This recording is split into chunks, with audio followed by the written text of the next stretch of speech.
da noite, isso é nós vamos cantar. Anotamos junto hoje com o Padre Marcos, atenção, 20 e 30. Vai ter, o pessoal vai o Carlinho. Ser um show especial. Show especial do Carlinho, mais a Thaísa, todo eu. mundo, eles vão cantar lá, viu, gente? Todo mundo convidado. O Carlinho vai fazer padre. também lá, a câmera lá. Gente, um papo reto de hoje, o tema é aporofobia, eu queria que você conhecesse. O termo aporofobia, ele é relativamente novo, né? Foi desenvolvido há pouco tempo por uma filósofa, mas a aporofobia significa exatamente aversão, medo, pavor, né? Aversão mesmo ao pobre, a pessoa pobre mesmo, a pessoa pobre. Acompanhe esse VT, a gente vai depois aprofundar nesse tema. Vamos ver.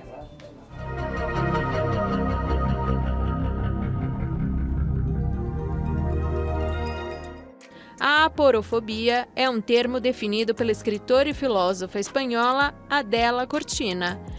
Por definição, a aporofobia é a aversão e ódio aos pobres e menos favorecidos. Infelizmente, essa prática preconceituosa está muito presente em nosso dia a dia, em comentários contra moradores de rua ou contra aqueles que não têm boas condições de vida.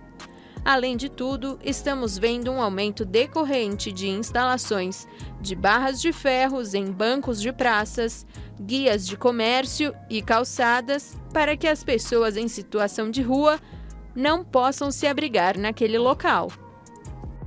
O problema é social, mas o preconceito está dentro do coração de muitas pessoas. Precisamos mudar isso e nesse quesito depende de nós mesmos. O Papo Reto de hoje traz um assunto importante que precisa de maior atenção. Acompanhe e conheça mais sobre aporofobia. A gente vai conversar sobre esse tema, um tema espinhoso e importante da gente refletir. Eu converso agora e recebo aqui na Rede Vida de Televisão Eli Oliveira. Eli Oliveira é presidente da Caritas Diocesana de Itapeva. Ele é bacharel em psicologia, especialista em gestão ambiental, assistente administrativo da APAI de Capão Bonito. Eli, seja bem-vindo, muito obrigado pela sua presença conosco aqui. A gente fica muito honrado de te receber aqui na Rede Vida.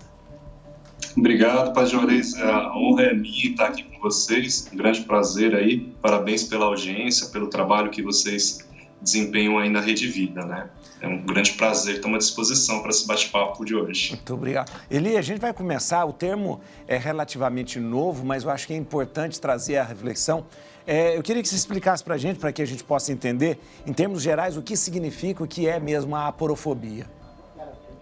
Perfeito. Padre, acho que o primeiro ponto importante é a gente fazer esse resgate histórico, né? Isso. O Adela Cortina, na verdade, começou a falar de aporofobia lá em 95, faz mais de 20 anos que ele começou a perceber esse fenômeno e queria entender o que acontecia e, para isso, havia uma urgência de nomear para que houvesse uma compreensão e, a partir disso, a gente pudesse pensar estratégias e intervenções para compreender. Bom, o termo ele nasce de duas palavras gregas, né? Aporos, que significa pobre, aquele que é desamparado, né? E fóbio, que significa temer, odiar, rejeitar, né? A aversão ao pobre. Então, a gente pode sintetizar essa palavra numa definição, né? Que seria essa aversão, essa rejeição sistêmica à pobreza e às pessoas que não têm recursos. E como eu já falei também, né, embora tenha essa fundação há mais de 2 décadas, só recentemente, ali em 2017, que a gente vê a mídia tratando dessa terminologia, e a gente tem um expoente, que é o grande padre Júlio Lancelotti, né, conhecido, que tem se debruçado mais sobre essa temática com exemplos práticos do trabalho pastoral dele social, né? É verdade. Ele, na verdade, quando a gente fala que há essa aversão, é porque há uma constatação dessa aversão ao pobre. Da pessoa pobre, né? Porque tem um ser humano ali atrás, né? É um ser humano. Quais as maiores consequências que a aporofobia ela vem causar e que vem gerar? Perfeito. A gente percebe no nosso cenário atual, padre, que existe uma ideologia, né? Um plano de ideias crescente que foi sendo fomentado, né? Aí pela mídia principalmente, e nutria um sentimento muito enraizado cultural que associa a pessoa pobre à pobreza, essa carência de bens, de serviços essenciais à vida, né, alimentação, moradia, saúde, enfim. como se houvesse uma associação com tudo que há de ruim, que mais possa há de ruim na humanidade, né? A gente pode ver a questão da violência, enfim, né? A partir disso, a gente percebe a utilização da pobreza como uma desculpa para incitar a violência, o preconceito ou ódio a classes sociais, né? E aí, quando o senhor pergunta de consequências, a gente pode citar vários exemplos, né? Começando nos exemplos de violências dentro das favelas, violência policial, né? O preconceito com as pessoas que vivem nelas também, ou em locais que estão à margem, né? Comunidades mais periféricas, mais pobres. A gente percebe também o aumento da violência e do abuso da força policial, crimes praticados contra pessoas em situações de rua, como foi até retratado ali no VT.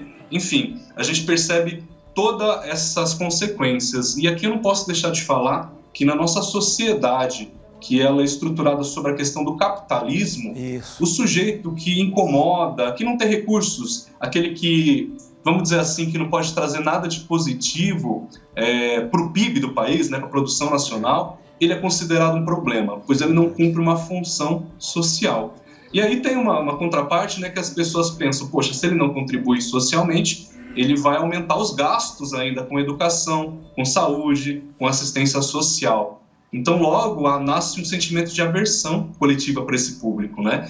E é por isso que o excluído de um mundo construído sobre esse contrato político, econômico, social, desse mundo de dar e receber, né, que ele não contribui efetivamente, né, no capital, no qual só pode entrar os que parecem ter algo de interessante para dar de retorno, né, ele fica à margem e é cada vez mais excluído e marginalizado, né, segregado. Ele, na verdade, é um fenômeno, eu nem gostaria de chamar de fenômeno, mas é uma doença isso, na verdade é uma doença. Isso, a pessoa que é qualquer tipo de fobia, né, o aporófobo, o homofóbico, ele é um doente, né? Na verdade, isso não é uma realidade somente dos lugares pobres. Nos países ricos e desenvolvidos também a gente encontra de uma forma muito grande a aporofobia, né? Perfeito. E aí a gente pode citar alguns exemplos. Por exemplo, a Espanha, aqui no Brasil a gente também tem vivido a questão dos migrantes, dos refugiados. Toda essa população que está em situação de vulnerabilidade social, padre, a gente pode considerar como um público que pode ser alvo da aporofobia, né? Aquele que está em situação de vulnerabilidade social está vulnerável, né? E logo, é interessante o senhor colocar, né?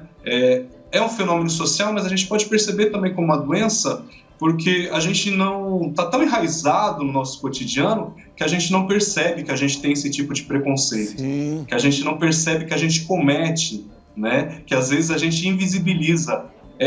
Dá para a gente fazer uma reflexão, uma pergunta, né? Qual a última vez que você se lembra de ter visto uma pessoa em situação de rua?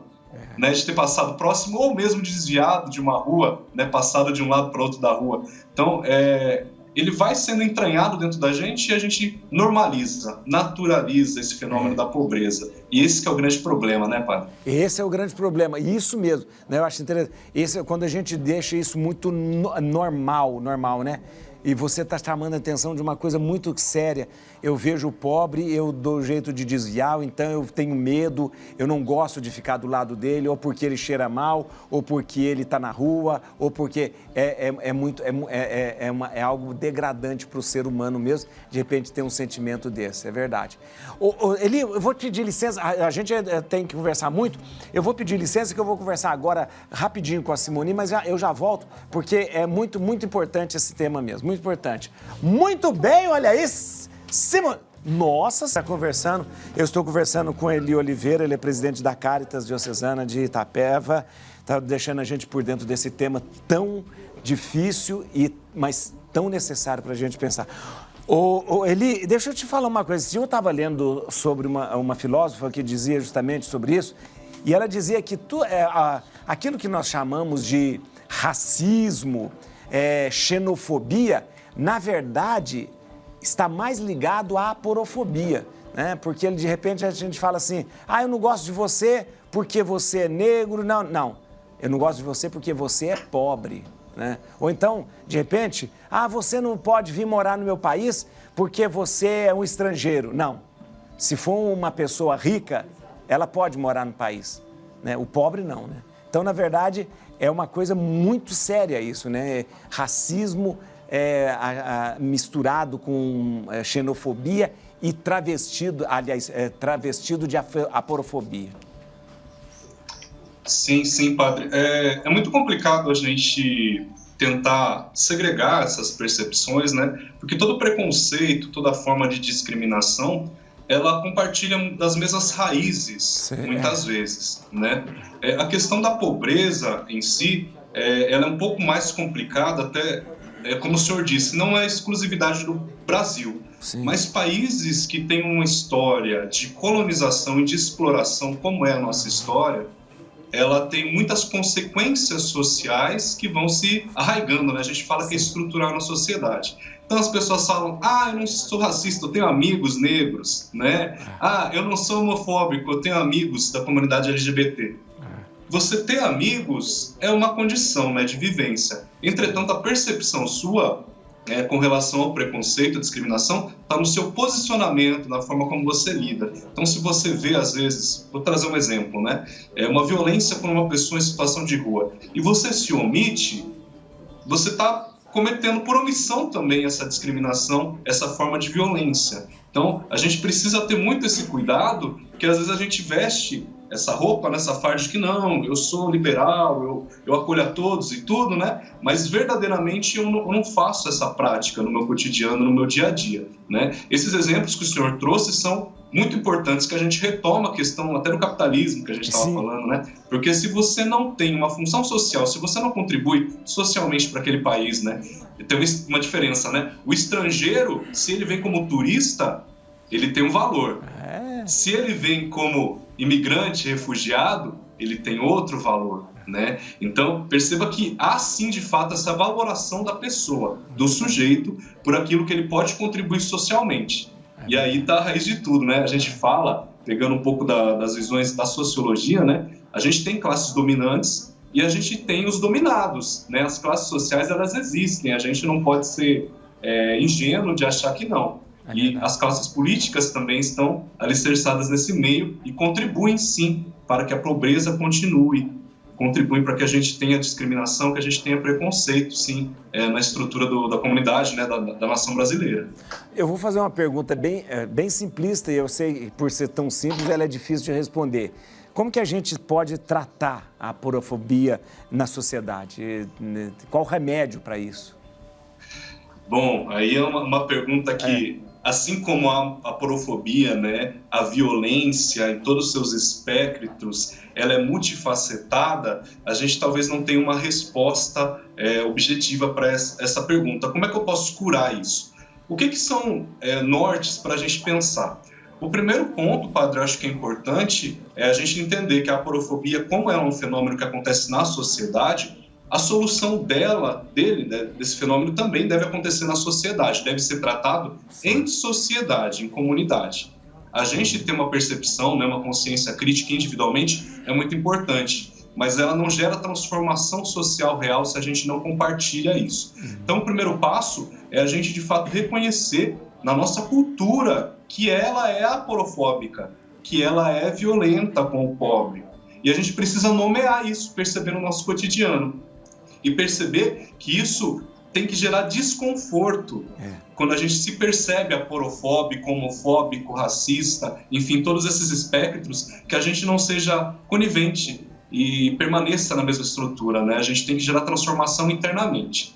Esse processo de reflexão, ele permite, de fato, que a gente trabalhe na direção de combater essas causas, porque a partir do momento que a gente percebe que existe um problema social, e aí eu estou falando no geral, né, a aporofobia é um problema social, a gente vai tentar combater as causas desse problema. Sim. E a aporofobia, como todo problema social, ela também é passível de uma análise de realidade, a partir da comunidade, a partir daquele lugar ali. Então, a pobreza, ela tem uma cara aqui na minha cidade, ela tem uma cara na cidade do senhor, tem uma cara lá no Paraná, no Amapá, Então a gente precisa reconhecer a nossa realidade e a partir disso a gente começar a perceber quais são as causas.